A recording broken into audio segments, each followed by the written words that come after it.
झारखंड और महाराष्ट्र का सियासी दंगल जारी है। सवाल यह है कि तमाम राजनीतिक दलों के लिए चुनौतियां किस तरह की हैं। अगर आप राजनीतिक दंगल में उतरे नेताओं और उनकी जुबानी तीर को देखेंगे तो आपको ऐसा लगेगा जो इस वक्त ज़्यादा तल्ख टिप्पणियां कर रहा है, संभवतः जोर उसका सियासी ज़मीन पर ज़्यादा है। लेकिन अलग अलग अगर आप विश्लेषण करें तो हर खेमे, हर दल के लिए उनकी अपनी अपनी चुनौतियां हैं। मसलन झारखंड और महाराष्ट्र में अभी कांग्रेस कुछ बड़ी चुनौतियों का सामना कर रही है। सबसे बड़ी चुनौती राजनीतिक ध्रुवीकरण, सामाजिक समीकरण है। झारखंड में बीजेपी आरोप लगा रही है कि कांग्रेस अवैध घुसपैठ के मुद्दे को नज़रअंदाज कर रही है। आदिवासी समुदाय में आक्रोश बढ़ रहा है। महाराष्ट्र में कांग्रेस का गठबंधन शिवसेना उद्धव ठाकरे और गुट और एनसीपी के शरद पवार गुट के साथ गठजोड़ को लेकर तमाम पेचीदगियों से भरा हुआ है। भाजपा कह रही है कि साहब हमारा गठबंधन स्थिर है, नेतृत्व मजबूत है, इसलिए हम दमखम के साथ चुनावी मैदान में हैं और जीतेंगे हम ही। सवाल यह है कि कांग्रेस के लिए राह आगे की क्या है। वोट बैंक की अस्थिरता, इस वक्त अगर सबसे बड़ा विश्लेषण किया जाए तो वोट बैंक की अस्थिरता और इस वक्त मौजूदा गठबंधन की स्वीकार्यता, एक्सेप्टेंस, खास तौर से ज़मीनी कार्यकर्ताओं के बीच में किस तरह की है। ऐसे तमाम मुद्दे हैं जिस पर बातचीत करने के लिए इस वक्त मेरे साथ सुरेंद्र राजपूत साहब जुड़ चुके हैं, जो कि कांग्रेस के प्रवक्ता हैं और महाराष्ट्र के मीडिया प्रभारी भी। सुरेंद्र जी, बहुत बहुत स्वागत है आपका। बहुत धन्यवाद। सबसे पहले तो यही सवाल, और महाराष्ट्र से क्योंकि हम चर्चा की शुरुआत करते हैं, कैसा चल रहा है? जैसा सोच कर आए थे महाराष्ट्र, मुंबई, सब कुछ एज इट इज़ वैसा ही चल रहा है या कुछ चुनौतियां भी देख रहे हैं? उससे बेहतर चल रहा है। और रही बात चुनौतियों की, तो राजनीति में तो डोभाल साहब चुनौती हमेशा रहती है, और वो कहते हैं ना कि हर पल जीवन का एक चुनौती है। तो यहाँ पर चुनौतियाँ हैं, इसमें कहीं कोई दो राय नहीं। लेकिन इस बार पहली बार अगर आप महाराष्ट्र में देखें तो हमारा गठबंधन एक है, नेक है। हमारे गठबंधन में कॉन्फ्लिक्ट नहीं है। सामने वाले का गठबंधन आज की डेट में बिखरा पड़ा हुआ है, पूरी तरीके से बिखरा पड़ा हुआ है। मैं अन्य चैनलों पे जिस तरीके की भाषा का इस्तेमाल करते हैं वो नहीं करूँगा, लेकिन एक चीज़ तो तय है कि वहाँ पर आप देखिए, अजीत पवार साहब कह रहे हैं कि साहब हमारी तो सरकार जब बनी तो अडानी जी, अमित शाह जी, सारे के अडानी साहब, अमित शाह साहब, मैं और देवेंद्र फडणवीस जी और एकनाथ शिंदे जी बैठे हुए थे। तो क्या सरकार अडानी की थी या एकनाथ शिंदे की थी? वो एक प्रश्न उठता है वहाँ पर। दूसरा, अमित शाह कह रहे हैं, मैं इसको ज़्यादा नहीं घसीटूँ, आपका बिजनेस चैनल है।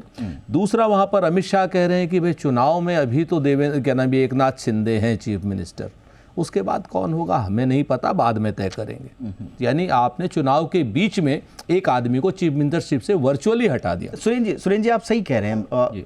दरअसल मैं दूसरे पक्ष में क्या क्या लूप होल्स हैं, उससे ज़्यादा मैं इस बात पे दिलचस्पी ले रहा हूं कि आप लोगों की अपनी तैयारियां क्या हैं, अपनी चुनौतियों से पार आप कैसे पा रहे हैं? हमारी चुनौती, ईमानदारी से बताइए कि ये गठबंधन क्या आपके कार्यकर्ताओं ने ज़मीनी स्तर पर स्वीकार किया है, या कोई कन्फ्यूजन तो नहीं? क्योंकि रिपोर्ट्स ऐसी आती हैं कि कन्फ्यूजन बहुत है, कौन किसके साथ है, किसके साथ नहीं। अभी भी वो कन्फ्यूजन ग्राउंड लेवल पर है। मैं यही आपसे कहना चाह रहा हूं कि एकलौता गठबंधन ऐसा है महाराष्ट्र का जो पानी की तरीके से एक दूसरे से मिल गया है। हमारे सामने तेल और पानी मिले हुए हैं, लेकिन हमारा गठबंधन पानी से मिलके पानी अंजाम ये के पानी हो सकता है, कोई ठंडा पानी हो, कोई गर्म पानी हो, कोई बर्फ हो, लेकिन पीएच वैल्यू सेम है, तीनों पानी है। गर्म जो है वो ठंडा हो रहा है, जो बर्फ है वो गर्म हो रही है। लेकिन अभी तक अगर इतनी स्पष्टता है तो फिर नेतृत्व को लेकर अभी कोई स्पष्ट नीति क्यों नहीं बनी कि आखिर बड़ा भाई छोटा भाई कौन रहेगा? स्वाभाविक रूप से 3 मुख्यमंत्री हो नहीं सकते 3 धड़ों के। आप ये क्यों चाहते हैं कि अभी से नेतृत्व की स्पष्टता? आप विधानसभा का और संसदीय इतिहास की चीजों में नियम सम्मत क्यों नहीं चलना चाहते हैं? आप पहले से क्यों तय कर देना चाहते हैं कि फलाना चीफ मिनिस्टर? बिल्कुल हर पार्टी के पास अपने चीफ मिनिस्टर के योग्यतम उम्मीदवार हैं।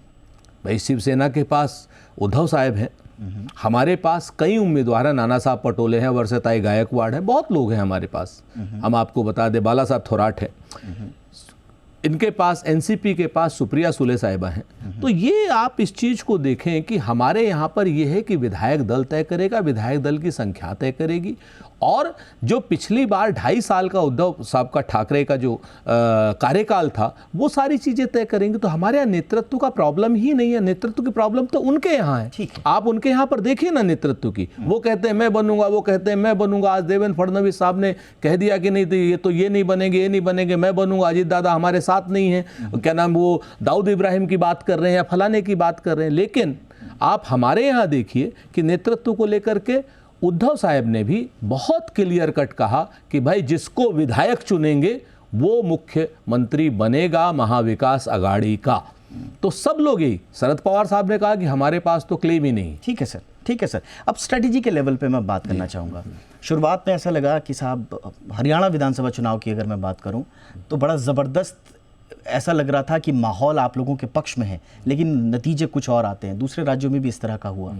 यहाँ पर भी क्या कॉम्प्लिसेंसी का माहौल तो नहीं है? क्योंकि शुरुआत में ये कहा गया कि महाविकास आघाड़ी को एक एज मिली हुई है, लेकिन दीपावली के बाद धीरे धीरे महायुति ने पकड़ बनानी शुरू कर दी है।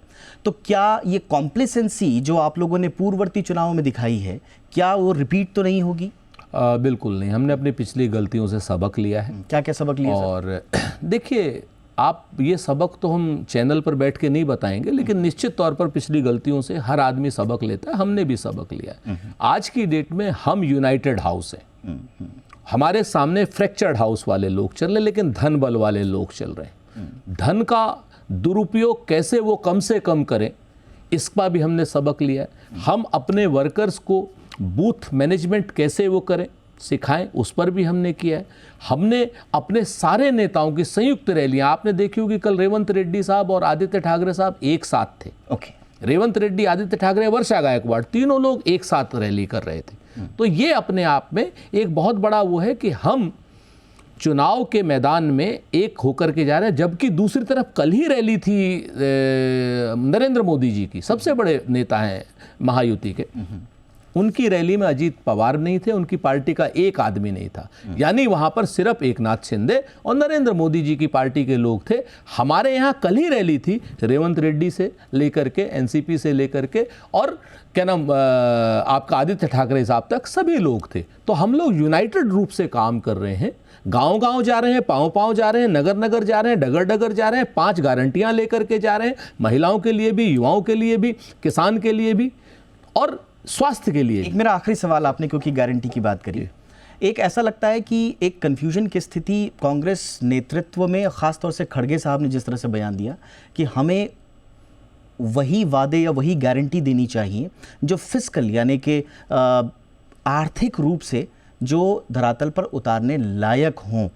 स्वाभाविक रूप से जिस तरह का संकट का सामना इस वक्त हिमाचल सरकार कर रही है, पंजाब सरकार कर रही है, ज़बरदस्त वित्तीय बोझ है, वहाँ पर तनख्वाह देने तक की स्थितियाँ नहीं हैं। और इसके पीछे का कारण बताया जाता है कि आप लोग फ्रीबीज के वादे बहुत कर देते हैं।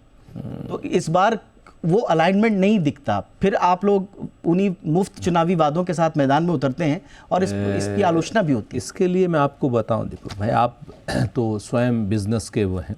हमारे 2 चीफ मिनिस्टर और 1 डिप्टी चीफ मिनिस्टर, यानी हिमाचल से सुखविंदर सिंह सुक्खू साहब आए और रेवंत रेड्डी साहब आए तेलंगाना से, और क्या नाम, DK शिव कुमार आए कर्नाटका से। और हमने यहाँ एक बहुत बड़ी प्रेस कॉन्फ्रेंस करी और हमने चुनौती दी बजटरी एलोकेशंस के साथ में। हमने सारी जगह पे जो हमने वादे किए थे उनको बजट में लेकर के आए। उसके बाद भी हम बजटीय घाटे को कंट्रोल में रख कर के आए। सच बात यह है कि हमारे तीनों राज्यों में कहीं कोई वित्तीय संकट नहीं है।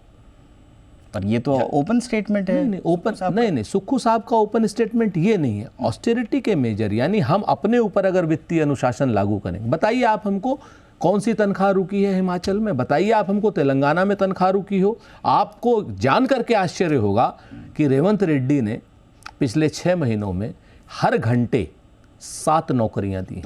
तो फिर आपके पार्टी के प्रेसिडेंट ये बयान क्यों देते हैं कि हमें गारंटियों को देते वक्त सतर्क रहना होगा? बिल्कुल, उन्होंने सही कहा। उन्होंने ये तो कहा ना कि जो गारंटियां हम दें भाई पूरी करें। कम से कम नरेंद्र मोदी जी ना बने ना कि जैसे जुमलों की सरदार हैं, 15 लाख रुपए ले आएंगे, 2 करोड़ रोजगार हर बार देंगे, हर साल देंगे, आपको 2022 तक सबको छत दे देंगे, क्या नाम, किसानों का आय दुगना कर देंगे। किसानों की आय दुगनी तो छोड़ दीजिए, सोयाबीन के किसान को 4000 रुपये पर क्विंटल उसका खर्चा आ रहा है और 3000 रुपये में सोयाबीन बिक रही है।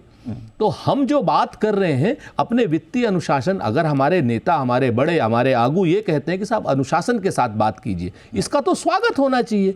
इसको लेकर के हमारे ऊपर टीका टिप्पणी नहीं होनी चाहिए, क्योंकि हमने आज तक इतिहास में 1948 से लेकर के अब तक जो कहा वो किया, सारा का सारा हमने काम किया। हमने 1760 करोड़ के बजट को 44 लाख करोड़ का बजट करके दिया। देश में तरक्की करी, IITs दिए, IIMs दिए, हमने एक पाकिस्तान के 2 पाकिस्तान दिए, बनाए, PSU बनाए, हमने जो है परमाणु विखंडन किया, हमने पंचायती राज दिया, डिजिटलाइजेशन दिया, RTI दिया, RTE दिया, राइट टू फूड दिया, और हमने मनरेगा भी दिया। लेकिन वित्तीय अनुशासन ठीक रहा ना। बहुत बहुत शुक्रिया सुरेंद्र जी बातचीत करने के लिए।